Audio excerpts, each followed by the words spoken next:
Jews, and they viewed Israel's story as anything but ordinary. They saw it as a central part of what God was doing for all humanity.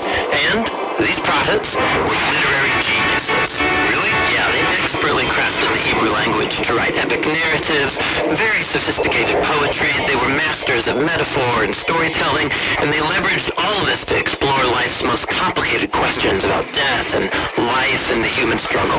So, there's a lot of different authors writing this book. Yeah, and these texts were produced over a 1,000-year period, starting with Israel's origins in Egypt, then leading up to their kingdom with their first temple, but eventually they were conquered by the Babylonians, who took them away into exile. Then, at a crucial moment in their history, many Israelites returned to their land. They built a second temple, they reformed their identity, and this is when the Jewish scriptures began to be formed into the shape that we have them today. Okay, the Jewish Bible. What's in it? Well, in Hebrew, it's called by an acronym, Tanakh. The T stands for Torah, sometimes called the Law. That's Israel's 5-book foundation story. The N stands for Nevi'im, the Hebrew word for prophets. And this section consists of the historical books that tell Israel's story from the prophet's point of view. Then you get the poetic books of the prophets themselves. The K stands for Ketuvim, the Hebrew word for writings. This is a diverse collection of poetic books, wisdom books, and more narrative. And the Jewish people believe that through all of these literary works, God speaks to his people.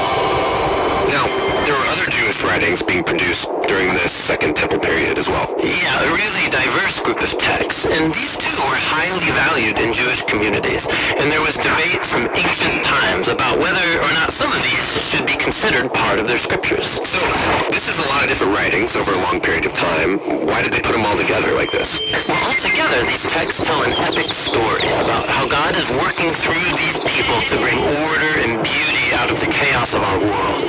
And it all builds up to a hope for a new leader who would come and renew all creation. And then the Tanakh concludes, and this leader never comes. So it's an expertly crafted work, but it's missing an ending? That's exactly right. Now, a few centuries later, a Jewish prophet comes onto the scene named Jesus of Nazareth. He claimed he was carrying the Tanakh story forward. Yeah, so Jesus did a bunch of cool stuff, was killed, but his followers claimed he was alive from the dead. Yeah, they said that Jesus was that long-awaited leader who would restore the world. And so his earliest followers, called apostles, they composed new literary works about the story of Jesus. They called these Good News, or the Gospel.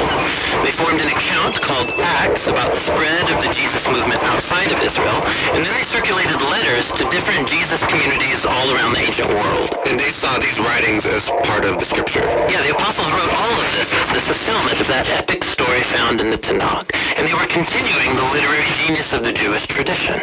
They also believed that God was speaking to his people through these texts alongside the scriptures of Israel. So that's the Old and New Testament. But what did the early Christians think of the other Second Temple literature? Well, different groups had different views about some of these books, but we know they read them and valued these texts because they passed them along with the Jewish scriptures. Okay, so we've got the Tanakh, the Jewish scriptures. We've got these other Second Temple period works. Then the writing of the apostles about Jesus. And that's a lot of literature, so what's in my Bible? So the Christian movement has taken different forms over 2,000 years, and from the beginning, all Christians recognized the Tanakh and the New Testament as scripture. And for centuries, much of the Second Temple literature was read as part of the biblical tradition. The Catholic Church eventually made it official and called some of the books from this collection the Deuterocanonical books.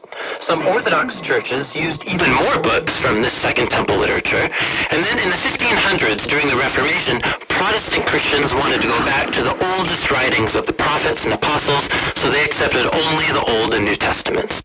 Okay, I think I got it. But how does a collection of books produced over 1,000 years by all these different authors tell one unified story? Yeah, that's the question we'll address in our next video.